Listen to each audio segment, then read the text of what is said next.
So I'm Nikki Montgomery. As Nicole mentioned, I work for Family Voices National, which is a national organization that does healthcare policy for children and youth with special healthcare needs and disabilities. So that's kind of the professional work I do. But what I bring into this personally is that I am the sibling of someone who had special healthcare needs. My late sister had a rare genetic condition and lived to be 27. And so I got to see her go from the teenage years through the transition to adulthood and helped a lot with her advocacy. So that was kind of my earliest exposure. And then I now have a 13-year-old son with a rare genetic condition. And that 13 is why I'm very passionate about this work. But really watching my sister's journey from teenager to adulthood is what kind of set the template for me for what my son needed. They actually have the same condition. And so thinking about how she had to learn how to advocate for herself, particularly in the healthcare setting, helped me to think about what to teach him very early. And we'll talk a little bit about that as we go through tonight's presentation. But that process can start super early, which is why I think it's important to have this conversation with people whose kids are not at the 13 necessarily, but you can start so many things very early in life and start to prepare them for what that transition is going to look like. So one of the cool things about my job right now is the center that I run at Family Voices is the Center for Transition to Adult Healthcare for Youth with Disabilities. And so we're talking youth with any number or any kinds of disabilities, intellectual and developmental. And we've gotten to engage youth anywhere from age 12 up to 26 and young people in the process of building this center. So we get their voices, we get their opinions, they tell us what they need, and you'll get to see some of the things that we learned from them in the presentation today. And that to me is really the most powerful part, that they're having these experiences as young adults and really informing what we do and what we create as a center. So I'm excited to be here and share with you all and excited to talk a little bit, especially at the end, about what your experiences are and how you're feeling about where we are with your child's life and journey too. So I'm going to start by sharing some slides and I'll talk us through all of this. I'm going to have to remember to say a lot out loud, knowing that there will be an audio recording later. Okay, so here we go. Everybody can see my screen here. Got it all up? Okay, fantastic. So we're talking about healthcare transition planning for puberty. And so, we get to this age and our children start growing and changing in ways that, we might want to prevent, but we can't. And how do we start to think about the adult health world for them? Because that is the world they will eventually have to enter. And I think that's something that I'd love for us to all kind of be in thought about today, because it can be a tough transition. So we really have to be conscious about preparing for it. A little bit about the center that I help direct. It's a project that's supported by the Administration for Community Living, and the Administration for Community Living really thinks about people with disabilities throughout the course of their lives and making sure that they are able to thrive in the community.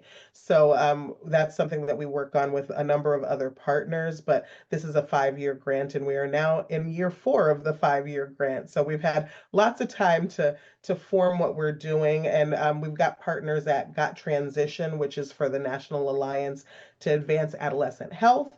SPAN of New Jersey handles our youth engagement. We also work with the University of Missouri at Kansas City and the Institute for Human Development, which does the life course materials, and the Waisman Center in Wisconsin. And so this whole kind of super group gets together and works on this project about healthcare transition for youth with disabilities.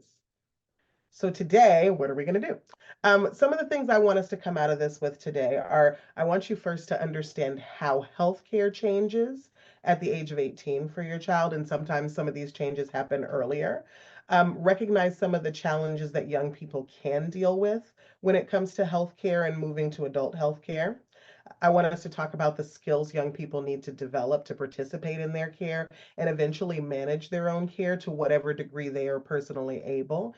And then I want us to be thinking about how to develop a plan to prepare your child for healthcare transition. And that's going to vary and look different for every person, but I really want you to be in thought about how you can apply some of what we learned today to what you're doing with your own child. All right, so let's start off with how healthcare changes and what you can do to prepare. This is the big stuff. So these are kind of big boulders that change.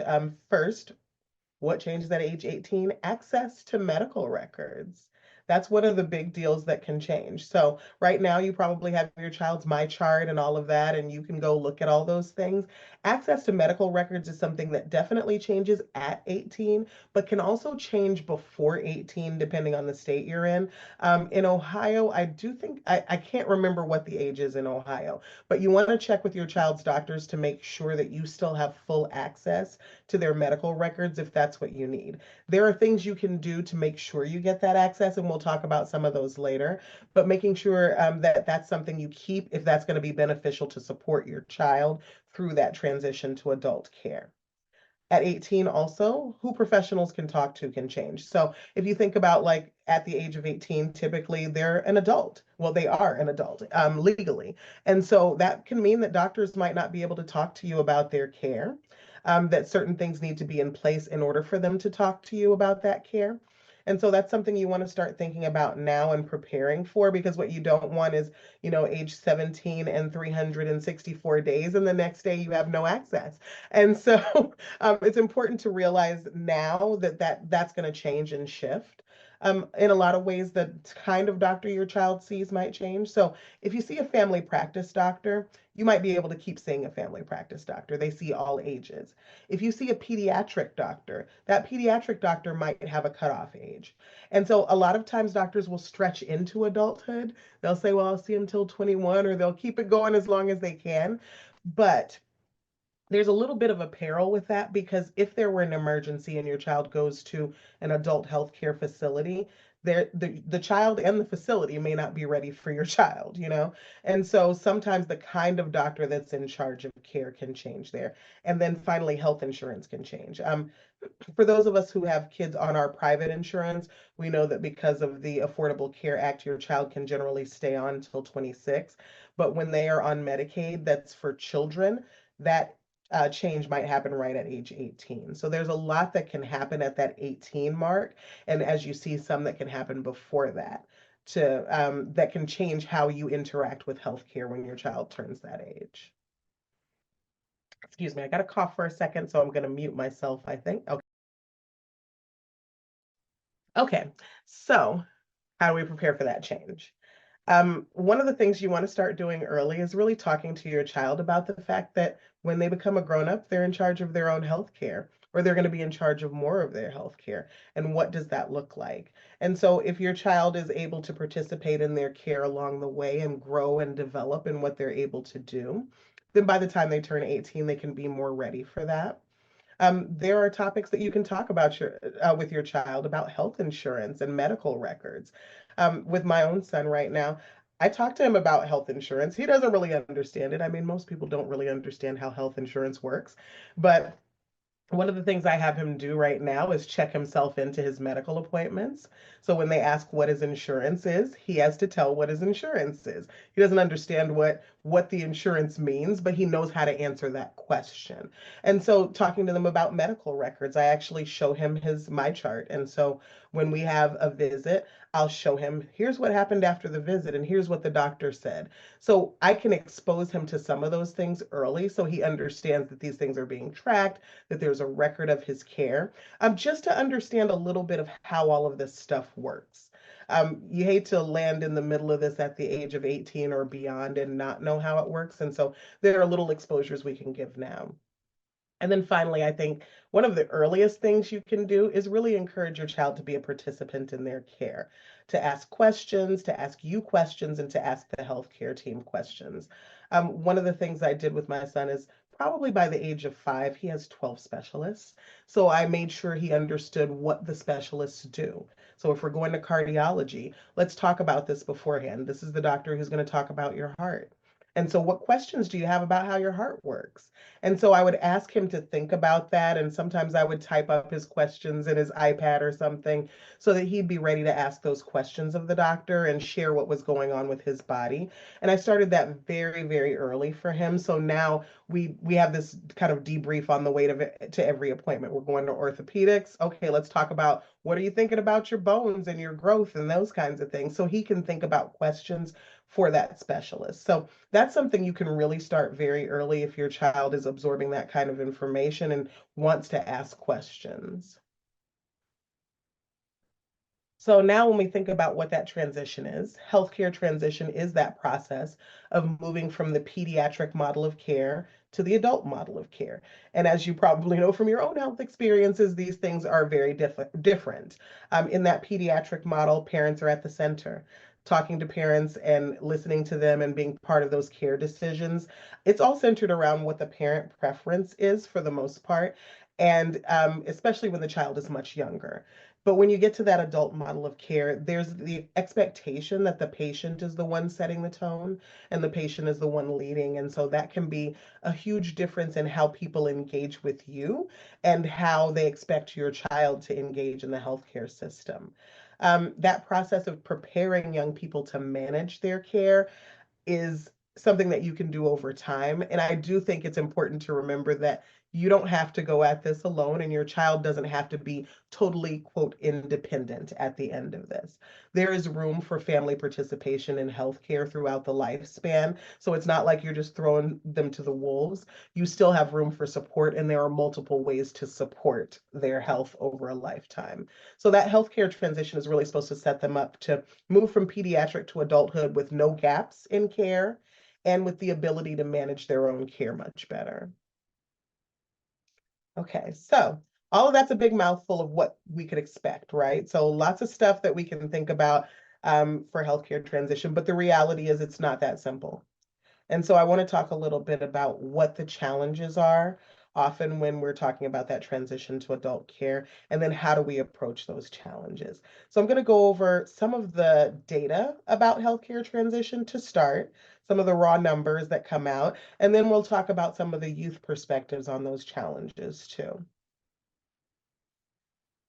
So first, what do we know about healthcare transition? Just the facts here. The National Survey of Children's Health comes out every year, and they release data on a couple of key metrics that are related to healthcare transition. So one of them is, does your doctor actually talk to you about healthcare transition? And what we learned from that survey is that of youth who have intellectual and developmental disabilities, only 14% of them have a doctor who talks to them about transitioning to adult care.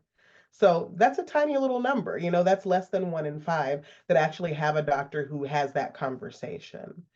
Another fact here is that of youth with intellectual and developmental disabilities, talking about moving to an adult provider is another big deal, and less than 1 in 4 actually have that conversation. When are you going to move? What do we have to do to prepare to make that move?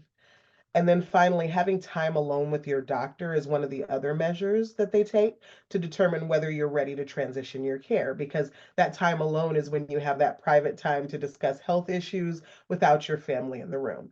I'm going to add as a caveat here, not this is not going to apply to everybody, and there are even cultural differences where some kids are going to want their parent to stay in the room, and the measures here don't necessarily account for those differences. So just as a caveat, there are cultural differences in whether people want to be alone with the doctor and whether a child wants their parent to stay in the room for their own information and safety and all of that stuff, and just to feel like they have all the information they need at hand. So these are the measures that are currently out there to think about healthcare transition. They don't necessarily apply to everyone, but that's what we measure to determine whether healthcare transition is actually happening.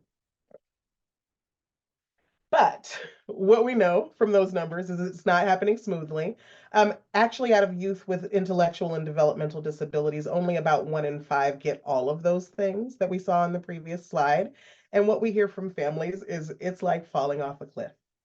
So basically, when their child turns 18, they're like, oh no, and all of this stuff is left to me. So, how do I help my child care for themselves? How do they navigate the healthcare system, which we know is super complicated for anyone to deal with? How do they figure out supported decision making? And we're going to talk a little bit more about the concept of supported decision making, which is not guardianship. It's how do you build a plan with your child? Most of the time, parents have to find their own new adult doctor. And that can be super complicated if your child has like a complex condition or something like that, that makes it hard to find an adult doctor that has experience with it. And then coordinating care plans, like how are you working with the group of care providers for your child? Often all of this is kind of left in the laps of families. to figure out and to build those skills on their own. And that is a really tough thing to add to the list of other adult activities you're trying to teach at that age, right? Like we're teaching adulting 101, but I will say that healthcare transition tends to be one of the last areas that people think about transition. So in school, you think about transitioning from school to post-secondary or school to a job. There can be thoughts about how they're going to transition to a day program if that's the kind of thing they're going to do. But thinking about how their healthcare is going to move can be an afterthought sometimes. And it's super important to not leave it as an afterthought. There are perils to being in the adult system if you get there by accident. And that can be really tough for them to navigate if they haven't had experience in the adult system. It can also be difficult for the adult system to know how to navigate dealing with parents when they're not prepared for that. And so all of this means that as parents, we need preparation, and we also need to make sure our children have preparation so they're ready for that, big grown-up world of healthcare.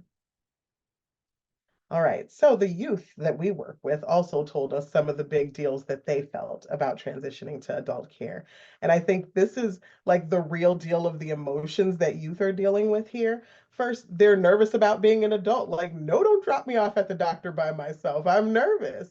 I don't want to leave my pediatrician yet. I've been seeing this provider for however long. And for those of us, particularly who have medically complex kids, sometimes it takes years to build that team that we trust. And it's terrifying to be like, well, let me just leave you all and go to adult care. That is a reality, but youth also are feeling this. Some of the things they also talked about were dealing with ableism in healthcare. Their doctor talks to the family, but doesn't talk to them personally. So they don't feel like the doctor ever gets to know them if they're not talking to them.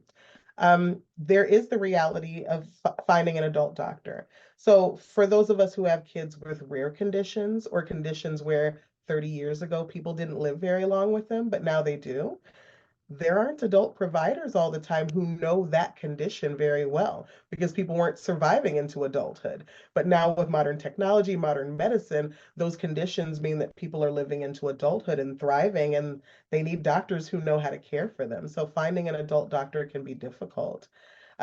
Some youth told us that their doctor's office didn't know how to deal with people with disabilities, from everything from navigating the space of with a wheelchair, maybe, or to using an AAC device and trying to communicate with a talker or something, and their doctor's office didn't know how to do that with them. Um, some of the youth felt like they didn't have enough information to advocate for themselves, and this is something that I think we can all start early to make sure that our children do have.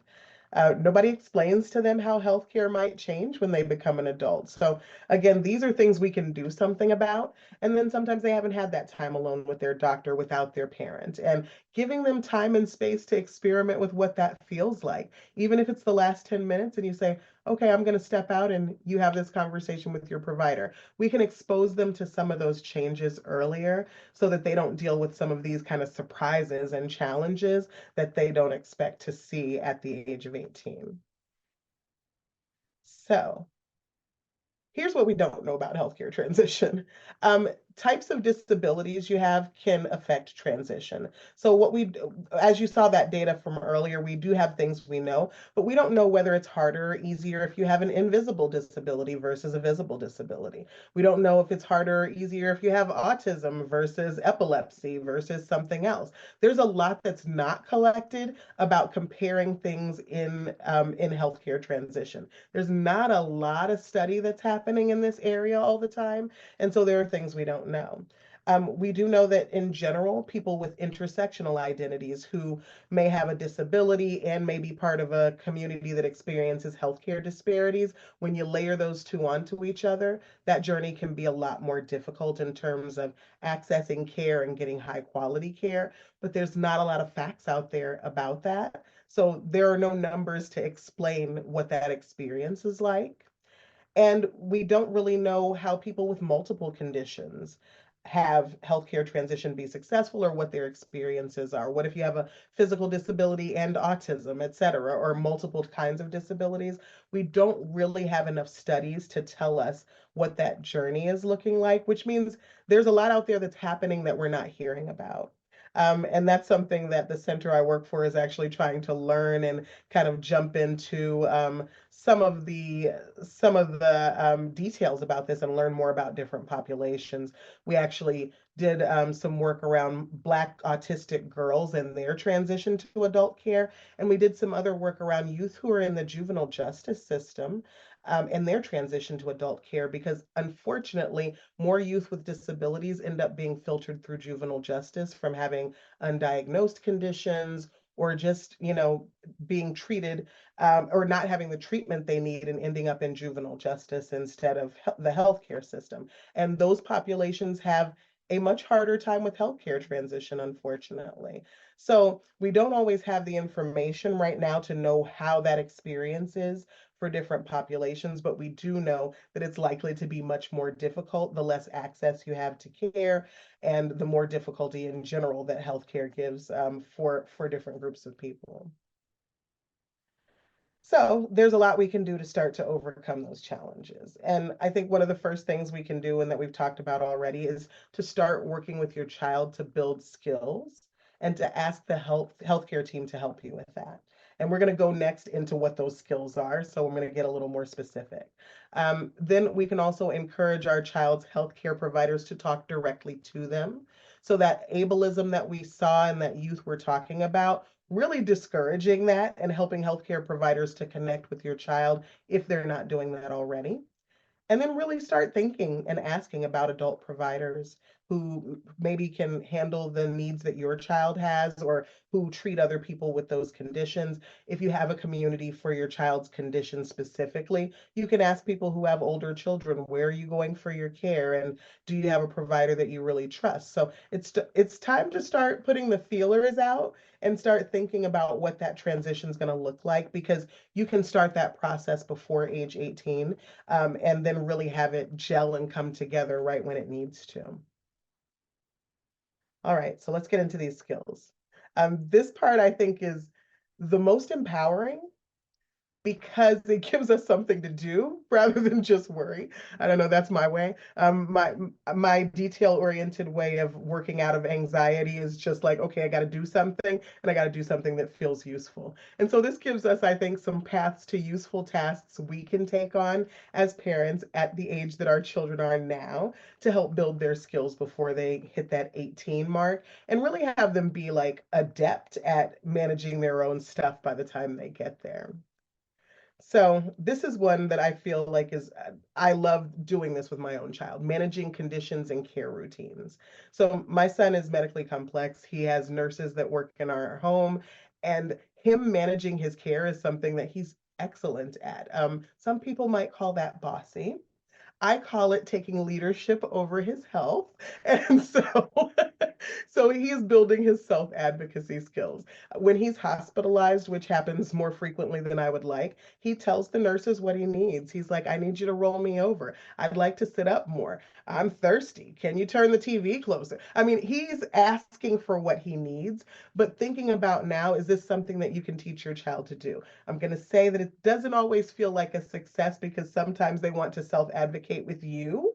Um, and so they want to push back against what you think. But that is, I think, a skill that our kids need, especially kids with disabilities, is they have to be a voice for themselves. And the reality is that we may not be around all the time. And so, how do we help them build their own voice and flex that muscle to actually advocate for themselves? So, do they know what their health conditions are? Do they know how these conditions actually affect their body and mind and emotions?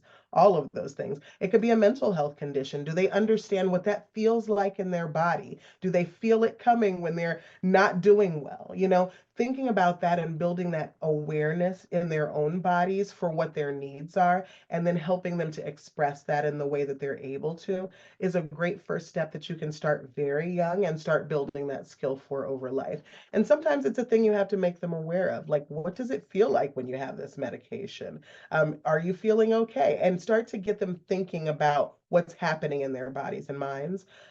My son has a very complex and rare condition. It's called RYR1 congenital fiber type disproportion myopathy, right? Big name. So Very early, I just started saying, your muscles work differently than other people's. That was a very simple way to explain that when he was 3 and 4 and 5. Now I'm trying to get him to memorize that whole name. It's a little complicated and it's a lot, but to have him have a basic understanding of what this condition does to his body is really important because he can explain that to other people. The next thing is if your child takes medications, do they know what they're taking and why they take them? And that's an important thing for medication safety throughout their lives. It's also important when you have medications that you're changing doses of so they can think about how they're feeling and whether the medication might be working if it's something they can feel and detect. So understanding that medication routine can help them to avoid medication errors too. Even in the hospital, when they bring medications in and want to give them to my son, I make sure he gets to check the label. In the same way that they might bring a label to me to check, he participates in that process so he can actually have some ownership over what's happening to his care. And then finally, does your child understand their care schedule? So, what do they do for their care? Do they have a medication they take at a certain time? Do they have therapies they do certain days a week? Whatever that routine is for their care, helping them understand that routine and then eventually be able to tell you and others what the routine is.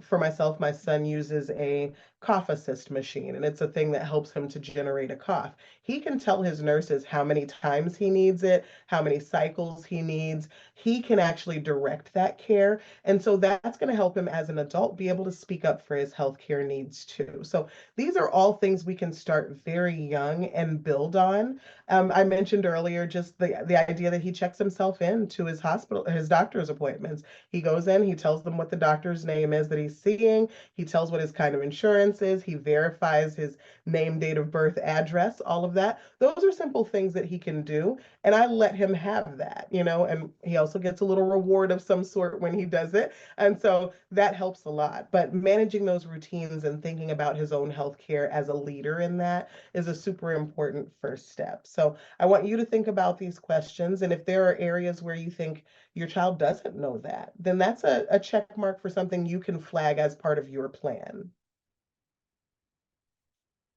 So the next step is preparing for medical appointments. Does your child know the names of their providers and how those providers help them with their health? That's a good step. So with 12 different kinds of specialists, one of the things that I did very early was actually teach him to spell the specialist's name or spell the specialty. So cardiology, urology, taught him to spell those and then understand the meaning when he was very young. So it's something now that I can just kind of remind him, remember, a urologist handles this part of your body. So those kinds of things are activities you can pick up when they're very young and just practice with them so they understand what different healthcare providers do. Does your child prepare questions for the healthcare provider before the appointment? And depending on their age, you can have them type up those questions themselves. And it can be anything. It's not like they have to talk about their current condition. They could say, I mean, they could have a question for a pulmonologist like, how does your lung work? They're kids. They might have this curiosity. So encourage them to be curious and think about how the doctor works with them and ask any kind of question they want to know about how their body works. And that's just going to give them more information to help them be good advocates for their health overall. And then does your child have access to their online health records? Now, they may not have a login, but can you show them those online records?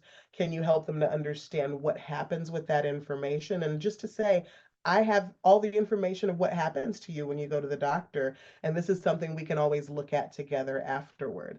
When they're a little older, you can have them read the doctor's notes and see if they think they're accurate. Did the doctor catch everything that happened and capture your questions? So you can actually guide them through a lot of this stuff as they're getting older and help them to understand that these things exist and help them to actually engage in the process of managing their own health. You can also look up things online, like look up what a cardiologist does and help to satisfy some of that curiosity beforehand. So those kinds of things are activities you can do to prepare for healthcare visits and appointments. Next up, the next skill is how do they participate in the visit? So not just beforehand, but do they know how to check into the appointment? Do they ask and answer questions about their own health and their own care? And this is one where you can nudge the provider to ask your child. If they're talking to you and your child has the capacity to talk to the provider instead, I'll say you can ask him and let them have a conversation with him about his care instead of me being his spokesperson all the time. If your child has not had time alone with the healthcare provider, you could say to the provider, I'd like to practice with 5 minutes of you talking to them alone, and I'll step out in the hall and then I'll come back in. So you can start to build this skill over time just a little bit and say, I'm going to give them a chance to be alone with the doctor a little bit and see how they feel about that. And you can even prepare them and say, hey, what do you think about 5 minutes alone with the doctor today? So these are preparations you can start to make over time and just get them in the headspace of leading their own care and participating without, you there to be the lead all the time. Also, your child can eventually choose the level of privacy they want in their appointment, so they can choose to have you stay, but they could also ask you to leave, and the doctor will honor that at a certain age. And so just get ready. And giving them that time alone will prepare them to know when they can ask you to leave too. All right, and finally, finding an adult provider is that last step. And so, has your child's healthcare provider started talking to you about adult providers? If they haven't, it's a conversation to start to say, hey, I know we're hitting transition age. I want to start thinking about this so that we can plan ahead. Because sometimes it does take a long time. You've got to transfer records. A lot of times you can get the child provider and the adult provider together to talk to each other and to talk to you. So that takes a little time to plan, and it may take time to find the right one. You could interview them, you could talk to other families about them, but finding that adult provider is something you want to start a conversation about early. And then have those providers communicate about your child's care plan. So they get to talk to each other. They should talk to each other. It shouldn't be a cold handoff. So once you get closer to that age, you'll want to facilitate that. But if you have like a family practice practitioner and you want to switch from pediatric to a family practice that they could stay with into adulthood, you could even start to negotiate those changes much earlier. And finally, visiting a new location is what you'll want to do beforehand. So your child may want a social story about a new location, and getting all that stuff together again can take time. So start to think about what that will look like and what your child will need as they shift to adult providers.